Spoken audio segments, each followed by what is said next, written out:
जय हिंद साथियों। Uttar Pradesh police department में होमगार्ड की वैकेंसी अभी 42,000 के आसपास चल रही है। तब तक 45,000 नई वैकेंसी की अनाउंसमेंट हो चुकी है। माननीय मुख्यमंत्री जी के द्वारा 1 लाख नई वैकेंसी के बारे में बात किया गया है, जिसमें कांस्टेबल, दरोगा, एएसआई, कंप्यूटर ऑपरेटर, काफी सारी वैकेंसीज लाइनअप है। उसमें होमगार्ड की सबसे ज्यादा 45,000 प्लस पदों पे वैकेंसी रहने वाली है।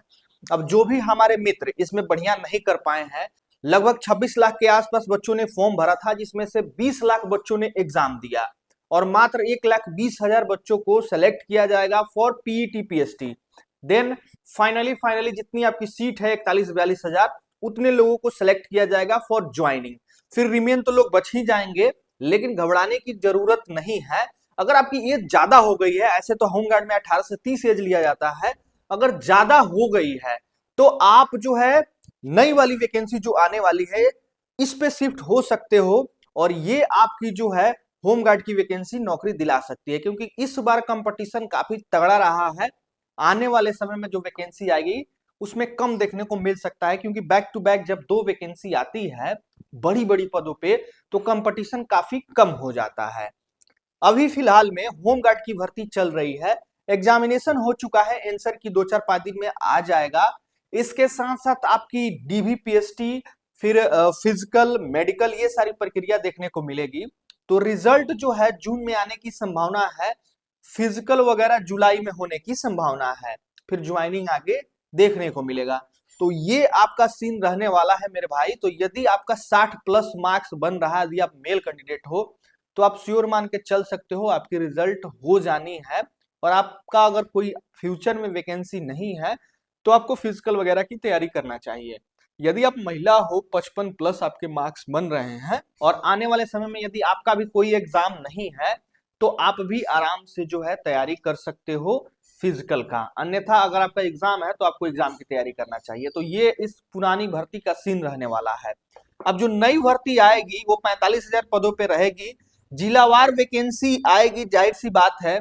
अब होमगार्ड के लिए आपको पता ही है एलिजिबिलिटी क्या लगता है। सबसे पहले तो क्वालिफिकेशन 10th चाहिए, एज आपकी 18 से 30 साल, कैटेगरी वाइज छूट भी मिलती है। हाइट जो है यूआर ओबीसी एससी 68 सेंटीमीटर और एसटी की हाइट 160 सेंटीमीटर मेल कैंडिडेट की हो गई। वहीं फीमेल की हाइट जो है यूआर ओबीसी एससी 152 सेंटीमीटर और एसटी 147 सेंटीमीटर। बाकी महिलाओं का वेट भी मिनिमम 40 केजी ली जाती है और पुरुष का चेस्ट जो है 79 से 84 सेंटीमीटर मांगा जाता है। तो कुछ इस प्रकार से इसकी इजिबिलिटी क्राइटेरिया रहता है। मतलब क्वालिफिकेशन 10th, देन हाइट, बस आप जो है फॉर्म को भर सकते हो। एक और कंडीशन रहता है कि आप उत्तर प्रदेश के निवासी हो और जिस भी जनपद से हो उसी जनपद से आप फॉर्म को भर सकते हो। जैसे गोंडा से हो तो गोंडा से ही फॉर्म भरोगे, ये ना कि गोरखपुर से भर दोगे। और वहां पे जितनी वैकेंसी आएगी उतना ही में फाइट करोगे। तो ये इसकी इजिबिलिटी क्राइटेरिया होती है। सिलेक्शन प्रोसेस सबको पता है, फॉर्म भरना है, एग्जाम होगी। एग्जाम में 100 क्वेश्चन पूछे जाते हैं, 100 मार्क्स के, 2 घंटे का पेपर ऑफलाइन एग्जाम होता है, नो नेगेटिव मार्किंग। और 100 में 100 क्वेश्चन जीके जीएस के रहते हैं। अब आप चाहते हो होमगार्ड का पेपर प्रीवियस ईयर वाला जो अभी एग्जाम हुआ है, तो आप हमारे टेलीग्राम चैनल पर जुड़ सकते हो। मैंने शेयर किया है सारे पेपर को। इसके साथ साथ यदि आप उत्तर प्रदेश की कोई भी वैकेंसी की तैयारी कर रहे हो, इवन होमगार्ड की ही तैयारी करना चाहते हो, कांस्टेबल की कर रहे हो, दरोगा की, एएसआई की, किसी की भी, तो मैंने यूपी स्पेशल जीके का नोट्स बनाया है। काफी कारीगर है भाई, पीडीएफ फॉर्मेट में है। 4-5 चाय इतना आपका दाम पड़ेगा। दिए गए व्हाट्सएप नंबर पर मैसेज करना है, आपको प्रोवाइड करा दिया जाएगा। इसके साथ साथ यदि आप एएसआई कंप्यूटर ऑपरेटर जैसे भर्ती की तैयारी कर रहे हो तो उसमें कंप्यूटर से काफी ज्यादा क्वेश्चन रहते हैं। तो उसके लिए भी मैंने एक कंप्यूटर का नोट्स तैयार किया है, जिसमें चैप्टर वाइज एमसीक्यू भी दिया गया है। तो उसके लिए भी दिए गए व्हाट्सएप नंबर पर मैसेज करके ले सकते हो। काफी कारीगर दोनों पीडीएफ है। लगभग 1500 से 2000 के आसपास बच्चे इससे तैयारी कर रहे हैं और काफी अच्छा फीडबैक रहता है। ठीक, तो कुछ इस प्रकार से आपकी एग्जाम होती है। एग्जाम पे ही आपकी मेरिट बनेगी, देन आपकी फिजिकल कराई जाएगी। अब फिजिकल आसान है, 28 मिनट में 4.8 किलोमीटर की रनिंग मेल कैंडिडेट को और फीमेल को जो है 2.4 किलोमीटर की रनिंग 16 मिनट में करनी होती है। तो ये आपकी पूरी संपूर्ण जो है जानकारी होती है।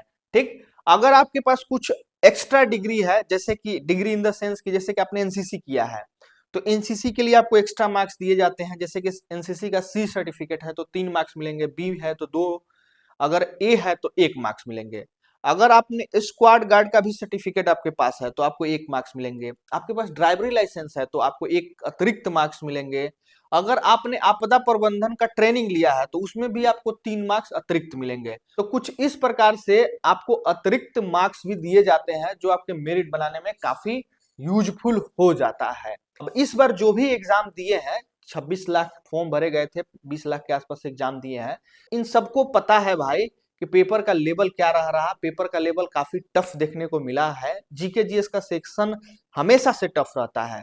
तो अगर आपकी एज थोड़ी ठीक ठाक हो गई है, मान लेते हैं कि आप कांस्टेबल के लिए एलिजिबल नहीं हो, दरोगा के लिए क्वालिफाइड नहीं हो, तो आपको सिर्फ होम गार्ड ही देखना है, तो आज और अभी से ही तैयारी में लग जाइए। आपको जो हमने नोट्स बताया, इस नोट से यूपी जीके का सेक्शन कंप्लीट करिए। यूट्यूब पे काफी सारे टीचर मिल जाएंगे पढ़ाने वाले, वहां से जो है आप अपनी क्लासेस कंप्लीट करिए। यदि आप मान लेते हैं इस होम गार्ड का एग्जाम दिए हैं, अगर आपका इसमें ठीक ठाक मार्क्स नहीं है, तब भी जो है आप तैयारी में रहिए, प्रयत्नशील रहिए, आपकी डेफिनेटली भाई साहब नौकरी होने वाली है। ये 2 बैक टू बैक वैकेंसी आने के बाद से शायद कभी होम गार्ड की वैकेंसी देखने को मिलेगी। अब होम गार्ड की नौकरी भी काफी फायदेमंद हो गई है, क्योंकि इसमें 30 में 30 दिन आपकी ड्यूटी मिलती है और इसके साथ साथ सैलरी भी लगभग 1000 के राउंड हो चुकी है, तो लगभग मंथली 29-30 हजार के आसपास सैलरी बन जाती है। अब जैसे 8वां पे कमीशन लगेगा तो इस प्रकार से आपकी सैलरी लगभग जो है बढ़ ही जाएगी और 40-50 हजार तक एक होम गार्ड की भी सैलरी होने वाली है आने वाले समय में। तो इसलिए सैलरी भी ठीक ठाक है, आप लोग पूरी तरह से तैयारी हालत में रहिए। अब जिनका भी पिछली वैकेंसी में बढ़िया मार्क्स है तो वे अपनी फिजिकल की तैयारी करें, और जिनका ठीक ठाक मार्क्स नहीं है वो नई वैकेंसी की तैयारी में रहें।